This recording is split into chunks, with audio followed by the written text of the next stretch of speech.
Maraming beses na kitang nilayasan, iniwanan at ibang pinuntahan. Parang babaeng ang hirap talagang malimutan.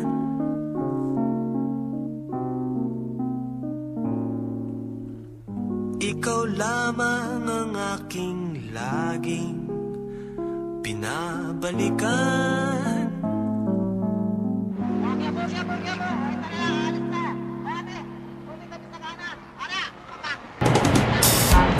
Manila, I keep coming back to Manila. Simply ain't no place like Manila. Manila, I'm coming home.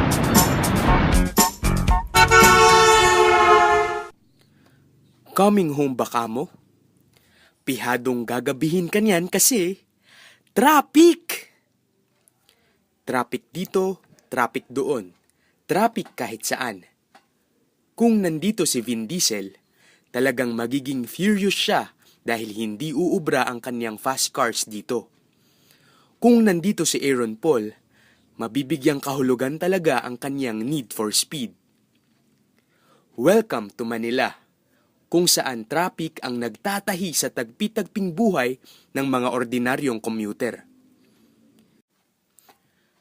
Sa isang lungsod kung saan milya-milyang sasakyan na nakaparada sa EDSA ang sukatan ng pag-unlad at buwis buhay ang araw-araw na commute, paano nasasalamin o hinuhubog ng traffic ang ugaling Pilipino?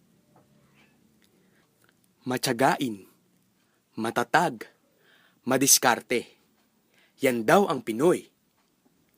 Handang bumangon ng paulit-ulit, gaano man kabagsik ang hagupit ng kalaban. Handang pumila ng ilang oras, makauwi lang sa kanilang mga pamilya. Handang tiisin ng init, lamig, ulan, traffic, abusadong taxi, makapasok lang sa trabaho araw-araw. Handa ring sumabit, mangagaw, manlamang, para lang malusutan ang traffic. It's quite obvious,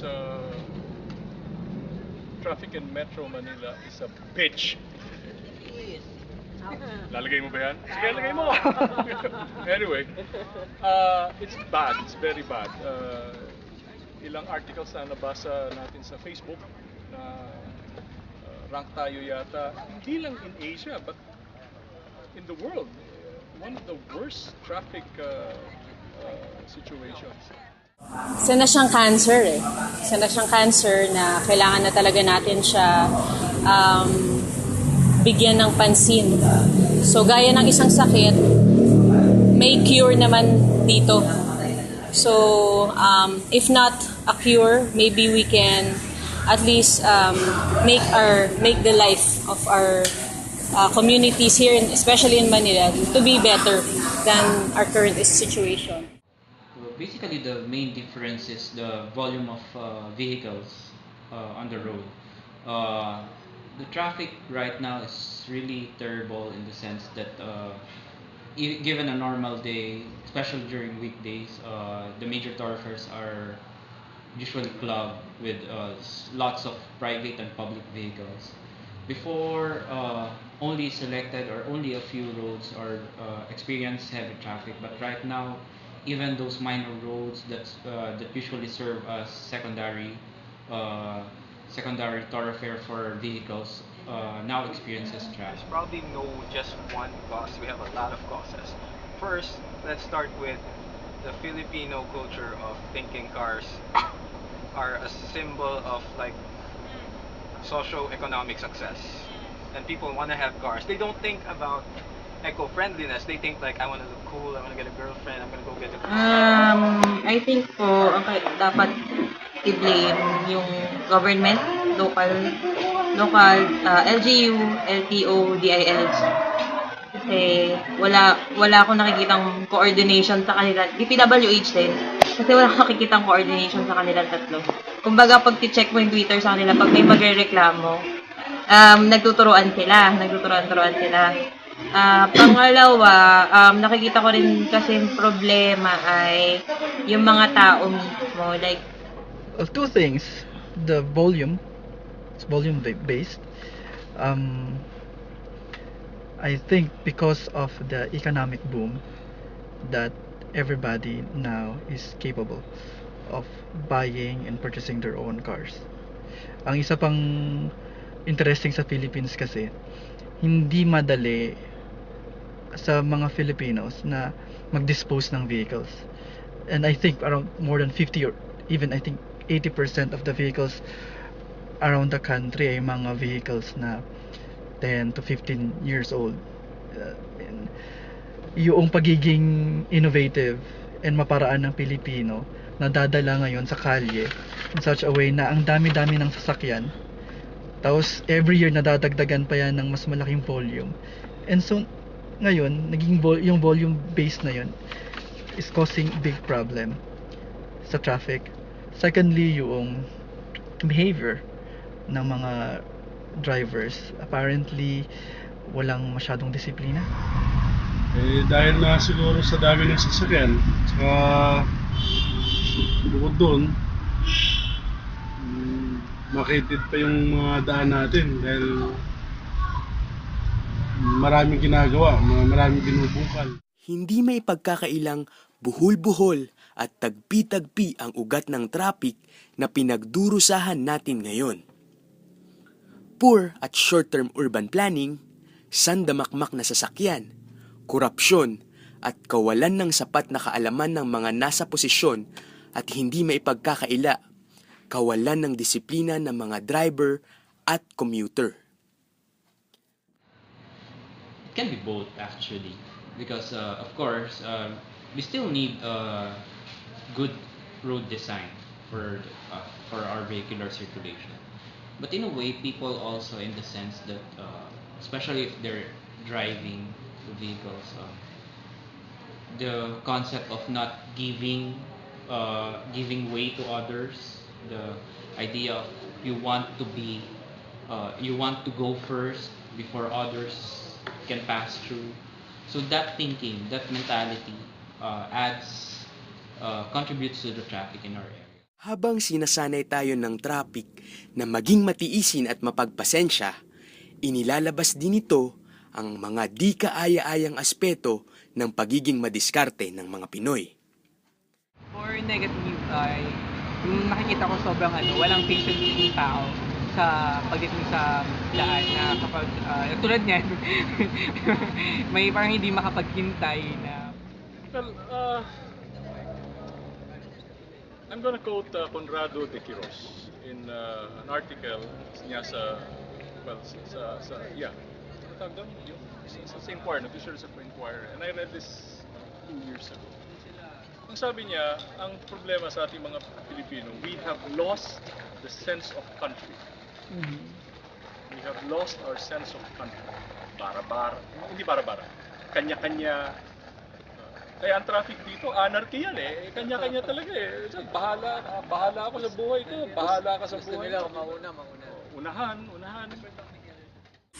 Sa Manila kasi nasanay tayo sa sa tingi. Kaya nga actually marami tayong sari-sari store. Nasanay tayo sa maliliit na portions. Tulad sa transportation, konti na lang, ititingi mo pa, itatricycle mo pa, i-jeep mo pa. Kasalanan ng gobyerno, kasalanan ng pasahero, kasalanan ng driver. O, paano na?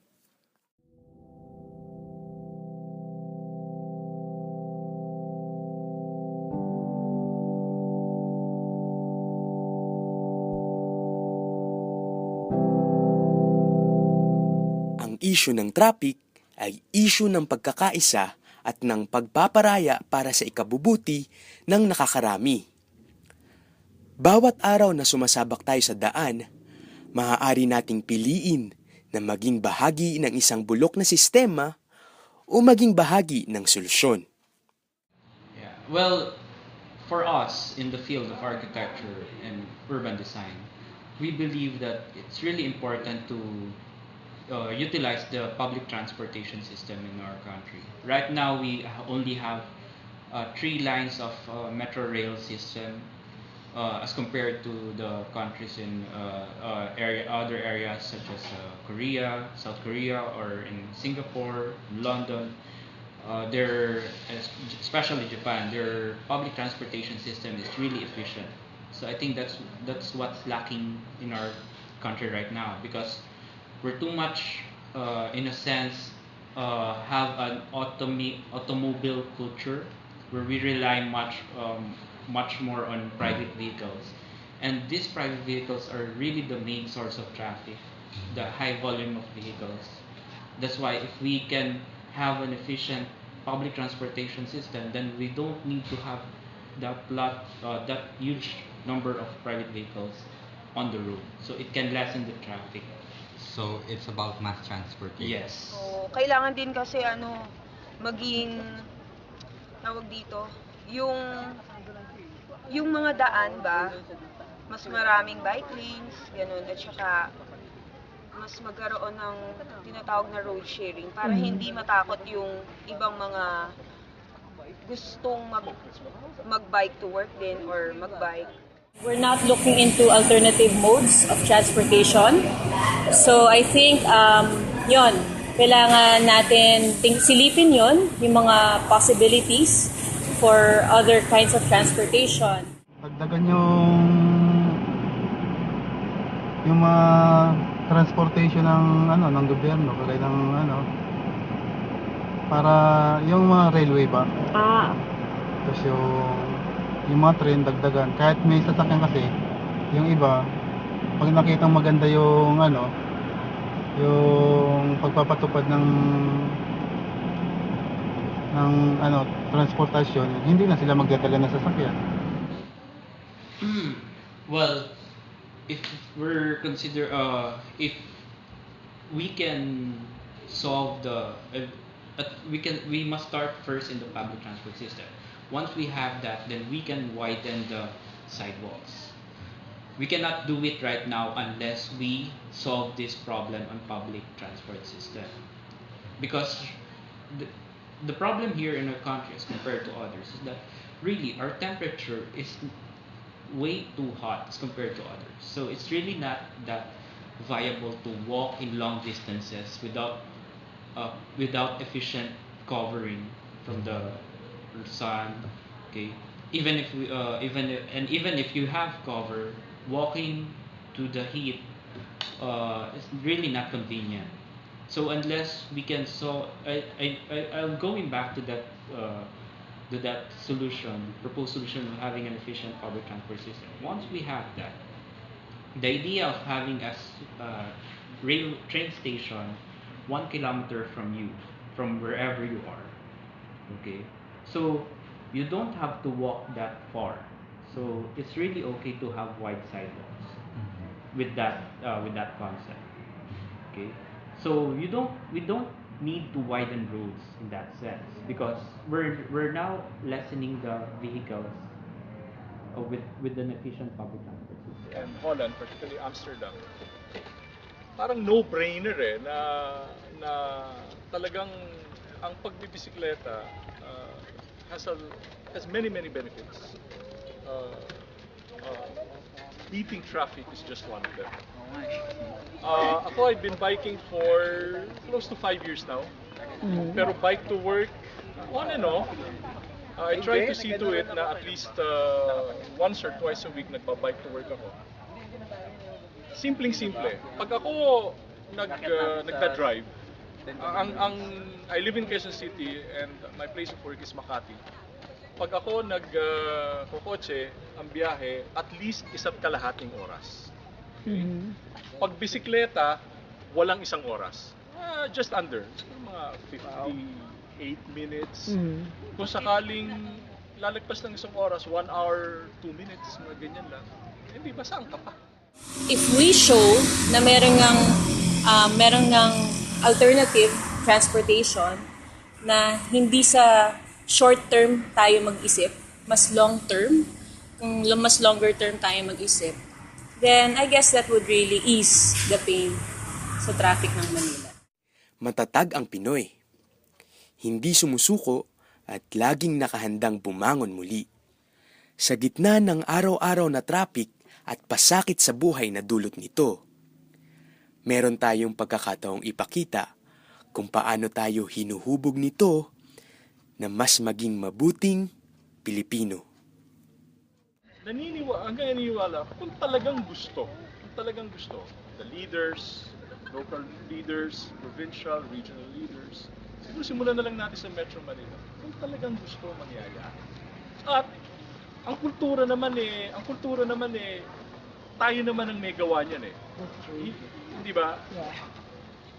Culture is something that is man-made, and because we can make it, we as human beings can make it, we can unmake it also, and begin a new set of cultural values, a new mindset.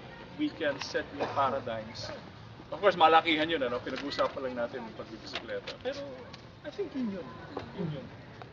Education talaga. Education on both non-motorist and motorist.